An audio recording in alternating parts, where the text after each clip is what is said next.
Hello everyone and welcome to another video, and today we're gonna have a very interesting topic. You're gonna want to know it's 5 tips for Pokemon Unite. These are the tips that are gonna take your game to another level, and I can't wait to share them with you. Now, because I believe in upfronting the knowledge, I'm gonna go from numbers 5 to 1 of the best tips I believe I can give you right now in Pokemon Unite. And whether you're a new player or an experienced one, I'm sure you're gonna learn something new. So of course, enjoy the video. Keep your butts nice and warm and get ready to enjoy with me. So, okay, let's start off with number 5. But before we do, please remember, give a like to the video, sub to the channel, and leave a comment down below of what you want to see in the future. Really enjoying everyone so far. Would love your continued support. All right, actually, let's go. That's number 5. What are we gonna have? Don't be a ditto. Pick different roles. I know, a bit cringy, a bit corny, but it still applies all the same. Don't be a ditto. Pick a different role. When you see your team pick 4 attackers, don't be like them. Don't share the herd mentality. Be different. Pick a different role. That includes defenders, that includes supporters, that includes all-rounders. These are all roles which have some sort of tanking capability, which will allow your team to be a lot more sustainable. Even when, you know, they are 5 attackers, that's okay. At least you're going to be the one who can soak some damage, and maybe they can be useful in the game. But if you were a ditto like them, and just pick all these terrible characters, you're only going to go and hurt yourself, because your team composition is going to be so bad that you're not going to be able to win the game. And I don't want you guys to be like that. I want you guys to be better than Dittos. You are better than Dittos. And remember, Ditto was the evil character in Detective Pikachu, so don't forget that, guys. Don't be the evil character. All right. Now, I hope that you've all taken that lesson to heart, so we can move on to number 4. Mathematics is your best friend when scoring. Yes, I know. Not all of us are mathematical geniuses like, you know, our friends or our cousins. I, for one, am definitely not. I'm really bad at math. But what I can tell you is that Pokemon Unite has trained me in maths, because I'm not going to go and fail my basic additions. Make sure you're counting how many points are going to be scored, how many points are you scoring, and you know whose score needs to go in. There are some rare instances where someone with lower points should score over you, and yeah, I get it, I understand. But most of the time, you're going to want to make sure the points that are going in is mathematically correct. Make sure that you're scoring 40 and 20 instead of just 40. Make sure that you're scoring 37 and 50 instead of just the 50. Make sure that you're scoring 9, 8, and 22 instead of just 22. So these are all differences that do add up in the end of the game. They do give you leeway, and they can make a huge difference in the game of Pokemon Unite. And I want to let you know, because I see on a daily basis, and I'm sure you have as well, many players breaking with 0 over for no reason. I think we've talked about it in other videos, but there's a lot of reasons which this is a bad idea. We're going to give the enemy team a lot of farm, we're going to give a lot of experience, and what are we really doing it for? Almost nothing. There are some situations where it's okay to break with 0, but of course, more often than not, this is something that everyone can benefit from. As I said, guys, mathematics is your best friend when scoring. So okay, now that we got the math, now that we know we don't want to be a ditto, we know we're going to be a bit of a mathematician to play this game. I know, difficult. Number 3. What's this number 3 tip, Sulu? It's using your Unite move.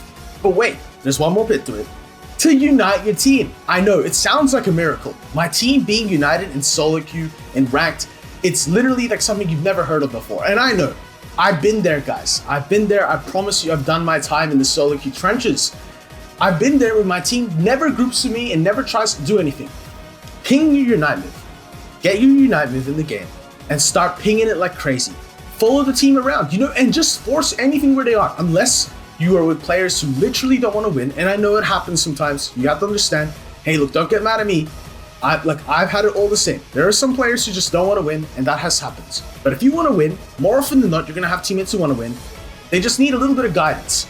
And that guidance is going to be you pinging them that you have Unite move ready, and you're ready to get active on the map. You're ready to get physical. And when we get physical, we're going to beat up the enemy team.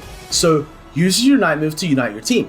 As I said, it's as simple as walking into the lane and following your teammates, or it's as simple as going and just trying to use your Unite move more often. If you notice you have your Unite move and it's like free 40, go try to use it. More often than not, it's going to be a good idea. Don't sit on Unite moves for a whole game. I have a horror story from Ranked where I had a Hoopa one game who never used a Unite move the entire game. I don't know if this was just a purpose troll or something, but this is something I'm trying to tell you guys. Don't be like that Hoopa. I know it's a very low bar set, but if you can do that just for me, you'll have a great time and continue enjoying Pokemon Unite, just like I am right now. So use your Unite move to unite your team. Bring them together, all together like a group. Now, number 2, I know we're gonna get corny again. It's a silly joke. I know. Watch the map like you're a Talonflame. I want you all to practice watching the map like you're a Talonflame. It's like almost like a term of endearment. You know, watch it with the eagle eyes. Keep your eyes honed on the map. You need to know what is happening, not from what is on your screen, but what is on the map. Use your eyes on the map, and then you pan your camera. Instead of panning your camera and figuring out what's happening, use your eyes, see, and then investigate with the map. This is going to increase your map awareness, your game sense, your idea of what is happening in the game of Pokemon Unite. And that's going to change how you play. That is going to elevate your gameplay. I promise you guys, you're going to be at the right fights. You're going to be at the farm. You're going to be acknowledging and aware of everything that is happening in the game. And that's going to make you a better player, for sure. And I can't wait for you to be a better player with that. So, of course, watch your map like you're a Talonflame. And now, how are we meant to do that? You know, is there any way to keep accountable? This is something I've learned over years of mobile games. So I'm not expecting you to get it overnight. This is something you work for. It's something you work towards.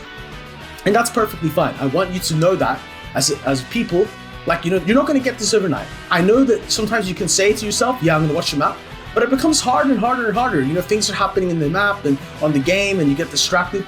I want you to watch your map like you're a Talonflame. And I'm going to set a little bit of an exercise, right? In your next game of Pokemon Unite, every 5 seconds, it's exactly like driving. I don't know if you guys have been taught to drive like this, but every 5 seconds I try to look at my rear view mirror. Now, I know that might not apply for all of you, and for me, of course, I don't always look at every 5 seconds in my rear view mirror anymore when I'm driving, but it's a good practice and it's something that gets you to have the muscle memory in your mind, the mind plasticity to actually look at the map and keep remembering, hey, I have a map, I should use it, I should get ahead of the game by knowing what's happening, and then I can pan to it. Instead of panning in the middle of nowhere and just trying to find the action on yourself, use your eyes, look at the map, and watch it like you're a Talonflame. Okay, there you go, number 2. And as we move on to lucky number 1, I'm gonna give a special mention. This is a tip that isn't exactly talked about too much, but it's okay to lose pads. Don't just go and run onto your pad and die for nothing. I've seen this a million times. I've been a big person who has done this. I don't like doing it. I feel dirty when I do it, and I hope you guys understand why. When you run onto a pad to defend it against 5 players, unless that pad is the life and death of your team and you understand this deeply and you've like thought about it and like, yeah, if we lose this pad, we're gonna lose the game. Yeah, okay, might need to defend it with your life. But if you see 5 enemy players standing on top of your pad, none 2 minutes alive, and you have no ability to stop them, you calculated it clearly. Unless, like, you need to be thinking, oh, okay, I'm gonna 1v5 them and kill everyone. Because if you're not gonna do that, there is no point defending that pad. You are just gonna die for free. You're going to lose experience because you're gonna die and not be able to take the farm that comes up. You're going to lose map pressure because now they have another member down and it's like a trickle down effect. You're just going to lose everything, so don't do that. And as we close in on number 1, let's get ready for it, ladies and gentlemen. Farm like you get $100 per wild Pokemon knocked out. I know, it's crazy, it sounds wild. Why would you get $100 per Pokemon you knocked out? And I'll tell you why. Because it is so simple. Farming is the only way to get ahead of your opponent in Pokemon Unite. It is literally the only way. You can kill them all game, anything. And I'm sure you guys have had those experiences. You played a bot game, and then all of a sudden, boom, the game it ends, but you didn't even hit level 15, even though you killed them 20, 30 times. The reason why is because at that point, their experience from killing the bots has depreciated so much that it would have been better to kill the wild farm. So you need to go and wipe out the wild Pokemon, especially in a game against humans.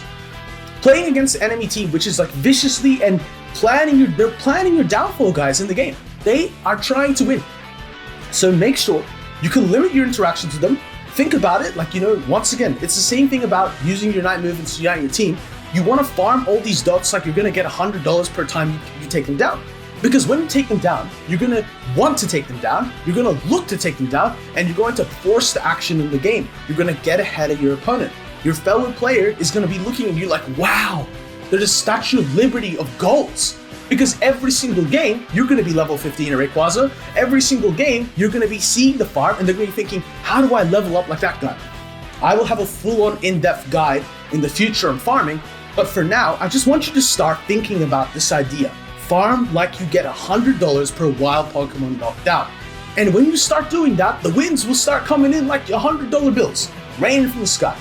Now, of course, thank you so much guys for watching this video with me and listening to my rants and little cringy puns. I hope you enjoyed it. This took me a lot of time to make. So I'm gonna really just say, if you liked it, leave a like, leave a sub, and leave a comment of what you enjoyed the most and what you're looking forward to in the next video. And of course, let me know how the tips go down for you. So of course, as I always say, I'll see you in the next video, and hats off guys. Boom.